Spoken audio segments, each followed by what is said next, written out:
Hello and welcome to the April edition of our Employment Team Bulletin, your bi-monthly one-stop shop for all things employment law related. As the COVID-19 crisis continues to evolve and impact employers in numerous ways, our team of employment lawyers are advising on COVID-19 daily and are here to help. Our latest update on COVID-19 can be found on our website. We have also established a coronavirus response team across all areas of our business, who are actively monitoring the situation and identifying how the developments will affect our clients. Our dedicated hub contains our latest insights on COVID-19 and will be updated as the situation progresses. In this edition of our bulletin, we are focusing on how to conduct fair disciplinary investigations. A fair disciplinary investigation is an essential element of natural justice and overall fairness. Failure to carry out a fair investigation is likely to render any subsequent dismissal unfair, could amount to a last straw for the purposes of a constructive dismissal claim, and could, in either case, result in an additional award of compensation of up to 25% in any related unfair dismissal claim. So what are our top 10 tips for carrying out a fair and effective disciplinary investigation? Firstly, make sure the investigation is carried out by someone impartial, who is not a witness to the matters being investigated, who won't be involved in any later disciplinary stages, and who has ideally been trained on how to conduct investigations. 2. The role of the investigator in a disciplinary process is a fact-finding one only. It is not for the investigator to decide whether allegations are upheld and what, if any, sanction should be imposed. 3. The investigation should be kept confidential by the person conducting it and by the witnesses involved.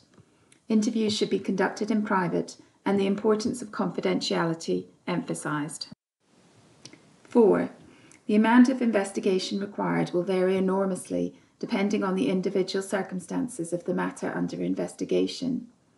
The legal test is that an employer must undertake such an investigation as is reasonable in all the circumstances.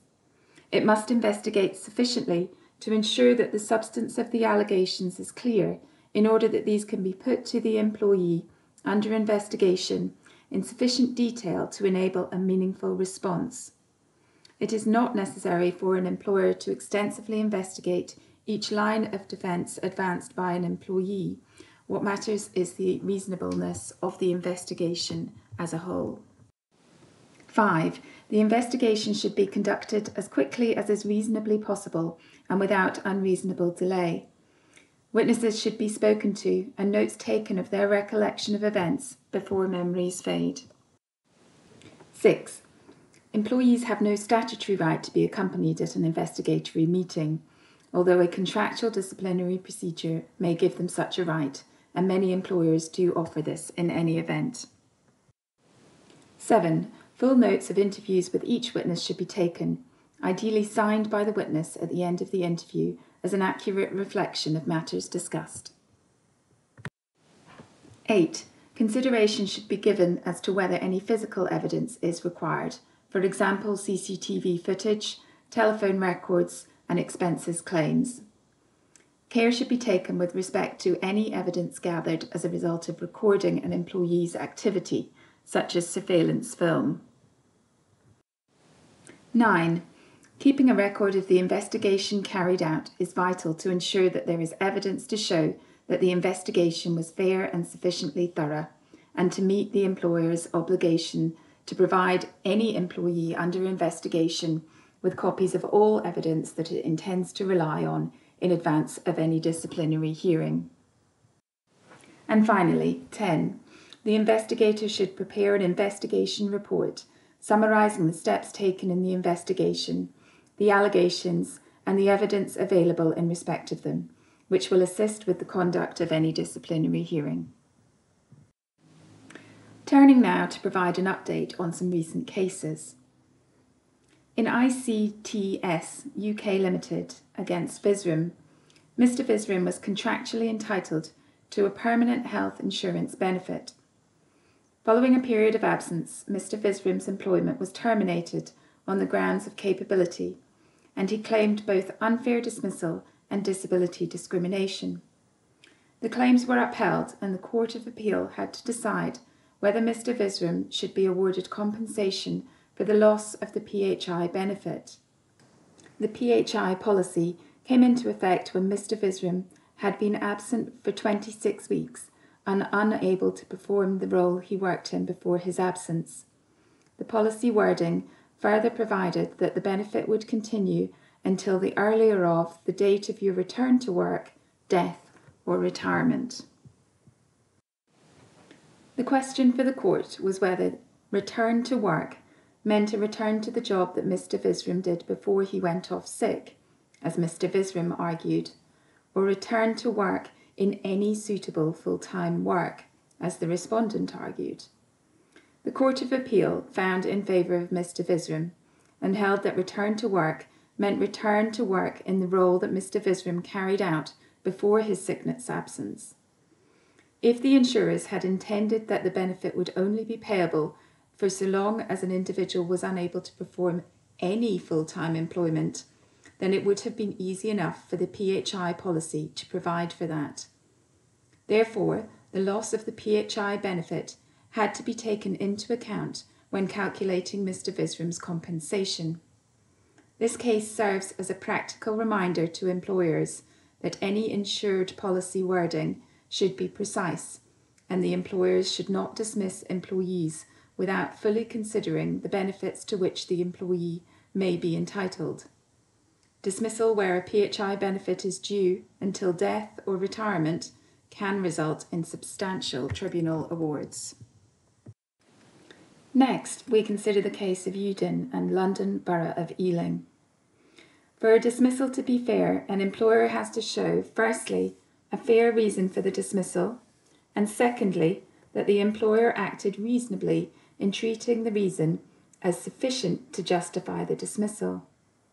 In the earlier case of duty, the Supreme Court held that an employer can be liable for the real reason for dismissal hidden by the employee's line manager, regardless of the decision maker's lack of knowledge of the real reason. The line manager's knowledge could therefore be attributed to the employer. In the case of Udin and London Borough of Ealing, the Employment Appeal Tribunal considered whether the attribution of knowledge principle in duty could also be applied to the second part of the unfair dismissal test, the test that the employer acted reasonably in treating the reason as sufficient to justify the dismissal. The Employment Appeal Tribunal held that the principle could extend to the second part of the test. This case concerned an allegation of sexual assault following a night out, which led to Mr. Udin facing gross misconduct allegations. The colleague who made the allegations submitted a police report, which she later withdrew.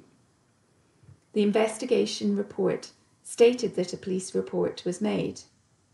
However, before the disciplinary hearing, the investigation manager discovered that the police report had been withdrawn, but did not tell the disciplinary chair, who was the decision maker. The disciplinary chair relied in part on the complaint to the police in reaching her decision to dismiss. The Employment Appeal Tribunal held that the dismissal was unfair. The investigatory manager's knowledge and failure to share the further information with the disciplinary chair was relevant to the question of fairness. The knowledge or conduct of a person, other than the person who actually decided to dismiss, could be relevant to whether the employer acted reasonably in treating the reason as sufficient to justify the dismissal. Managers involved in a disciplinary process should therefore be informed that any information they provide should be accurate and remain accurate, especially where the employee's reputation or ability to work in their chosen career is potentially affected, as was the case here. Any training and management guidance on conducting a disciplinary process should be updated to that effect. If a defect in an investigation is discovered after a disciplinary dismissal, this should be remedied during the appeal process. In bringing this bulletin to a conclusion, we just want to look at some other updates. ACAS have provided guidance on the use of non-disclosure agreements for both employees and workers. Also, following an employment tribunal holding that a claimant's belief in ethical veganism amounted to a philosophical belief that was capable of protection under the Equality Act 2010, the Vegan Society has published a guide for employers on supporting veganism in the workplace. The guide suggests steps employers can take to ensure that the needs of vegans are given due consideration, and such steps may help to avoid discrimination claims. It's also worth noting that the government has updated their guidance on calculating holiday pay for workers without fixed hours or pay in light of the changes to the reference period, which took effect on the 6th of April. In Brexit-related news, the government has set out its plan for a new post-Brexit points-based immigration system under which the EU and non-EU citizens will be treated equally. The new system will impact how employers can recruit both EU and non-EU citizens from 1st January 2021. And finally, due to the coronavirus outbreak, the enforcement of the gender pay gap deadlines for this reporting year, 2019 to 20, have been suspended. Also, the planned changes to off-payroll worker rules, IR35, have been delayed until April 2021. That's all for this bulletin. Please watch out for our next edition in June. Thank you for listening.